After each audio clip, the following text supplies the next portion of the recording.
Dominating the western skyline of Hopland, California, Duncan Peak overlooks the off-the-grid SunHawk Farms, an extraordinary place in the sun. Welcome to SunHawk Farms. I'm John Schaeffer. My wife Nantzy and I bought this place in 1998, and we've been working on it ever since to turn it into a working biodynamic farm and a wonderful place to live. We've got 8 acres of grapes, Rhone varietals, Syrah, Grenache Noir, Mourvèdre, Punoise, Cabernet, Picpoul Blanc, Moscato Giallo, put into one field blend wine, which is a Rhone varietal, which we call Chateau Neuf du Hoc. Our lavender labyrinth was conceived of, designed, and built and planted in 2006. The labyrinth itself was modeled after one that was built in the north of France in a place called Saint-Quentin. The lavender labyrinth is more than just a spiritual pathway to cleanse your mind. It's actually a productive lavender oil waiting to happen. You know, we're honored to have Stefan up here this year distilling our lavender oil, and I can't wait to see the product that he produced.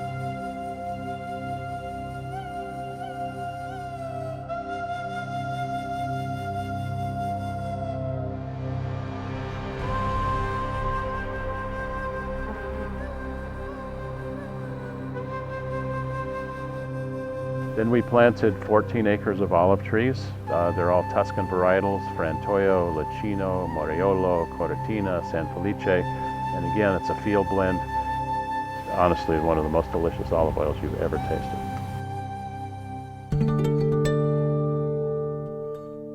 Both Nantzy and I had been living off the grid for 20 or 30 years before we found this place. So one of the first criteria was it's got to be a house that's energy efficient. It runs on solar and hydropower, renewable energy sources, and it's built out of primarily recycled materials without using any, if possible, virgin timber whatsoever. And it had to be a house that was full of light. It's a round house. We wanted to be a place where we could totally relax and rejuvenate and be passive solar heated and cooled. A friend of mine named Owl, his real name is Larry Sloan, he built our SunHawk gate. He did the gate down at the Solar Living Center, and he did this amazing cover to the gazebo that when it's raining, you get the sound of almost like a xylophone, a natural xylophone, as the big raindrops hit the pipes.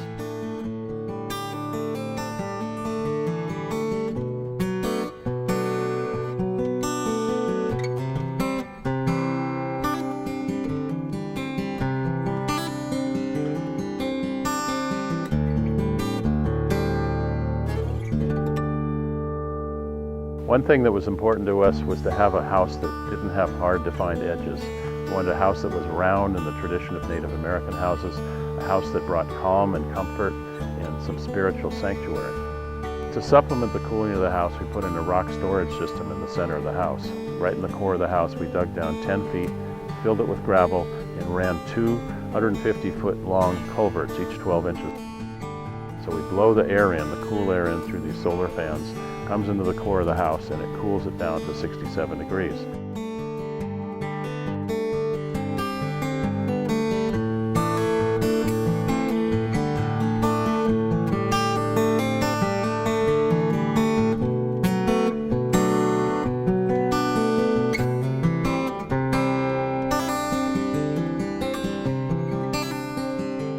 We wanted to make the house so it was a perfect orientation from north to south and east to west. So there's several solar calendars within the house. And one of them is this amazing stained glass here that faces due south. And it's a stylized version of the red-tailed hawk.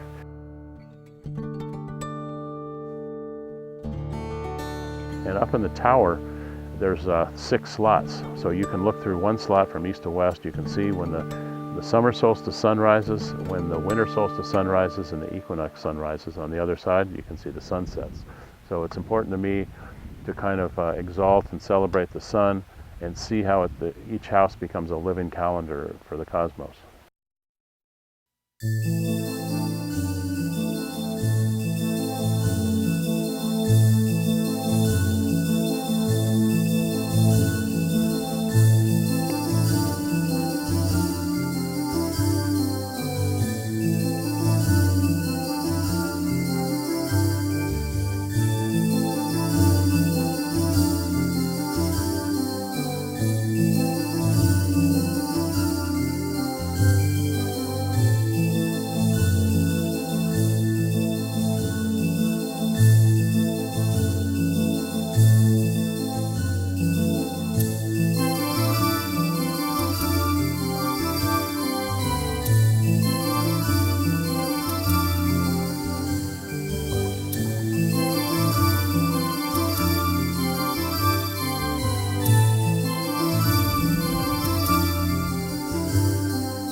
Up above the hill, we dug another pond, which is solely filled up with rainwater, and it's 25 acre-feet. It's about 8 million gallons, and that's what irrigates the orchard and the vineyard and the lavender labyrinth. And we're able to give our trees 10 or 20 or 30 gallons a day with the confidence that we've got all the water we need, which is a real luxury around here. But as you go up to the grotto, there are 5 chutes that are like laser set to have an equal amount of water coming down from one pond to the other pond. Probably throw this gorilla in here for a little extra fun. It was meant to be a sanctuary in the summer when it's 100 degrees out. We can go sit in there and sit on that beautiful bench, and just you get totally peaceful and calm by looking at the beautiful shady spot in the middle of a summer afternoon. We're really fortunate here to have all the water that we could use. This pond here is fed both by rain runoff and by 4 springs up the hill. We got a natural bubbling up artesian spring that comes up underneath the earth, and then we drilled 2 or 3 springs horizontally into the hillside. So this is a recreational pond that fills up with local water.